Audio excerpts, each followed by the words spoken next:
Hello po, ngayong araw na to magluluto ako ng pakbet, ang aking paboritong pakbet.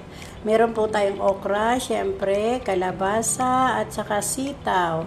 At meron din po tayong talong. Ang talong hindi ko muna hiniwa kasi mangingitim to mamaya na syempre. Meron din tayo sibuyas, kamatis at bawang. At syempre, hindi mawawala ang bagoong alamang. Ang ating pangsahog ay ang mahiwagang baboy. Tara po, luto tayo. Siyempre po, inuna ko muna yung taba para atin ang ipamantika. At yan ang gagamitin nating mantika sa paggigisa. Ayan po, toasted na. Nagmantika ng ating taba ng baboy. At tanggalin ko muna po ito at siyempre ilalagay ko naman yung laman para i-toasted din natin ng konti. Ito na lahat yung baboy na pinamantika ko. Ayan na.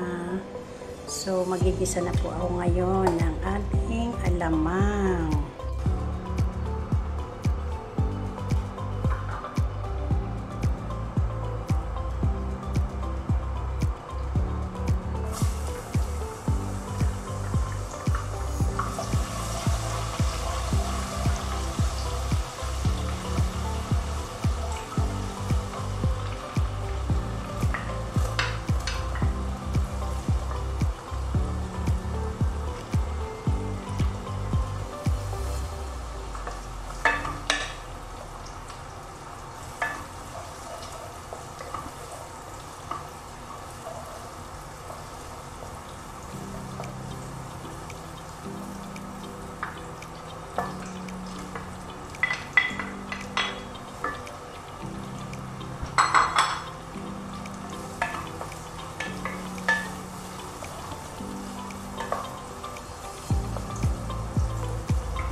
Ginisa-gisa ko na po ang alamang at isusunod naman natin ang gulay. Siyempre, susunod natin ang mga gulay. At siyempre, inuna ko po ang kalabasa. Kasi mas matagal maluto ang kalabasa.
Lahat po ng gulay na hugasan ko na yan, ha?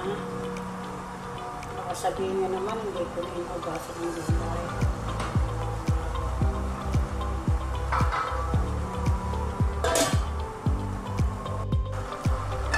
Nilagay ko rin po ang okra. At halo-haluin lang natin. Mekos-mekos. Siyempre po yung pangpalasa is kayo na lang bahala kung anong gusto nyo ilagay. Basta ang lagay ko lang dito is magic sarap at saka paminta. Yun lang. So, takpan lang natin ang konting minuto at ito ay luto na.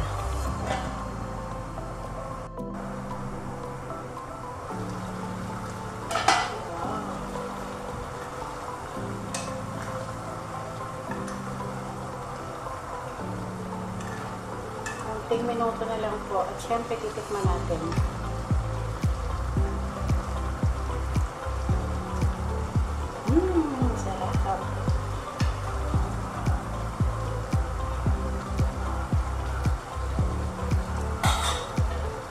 Kunting minuto na lang.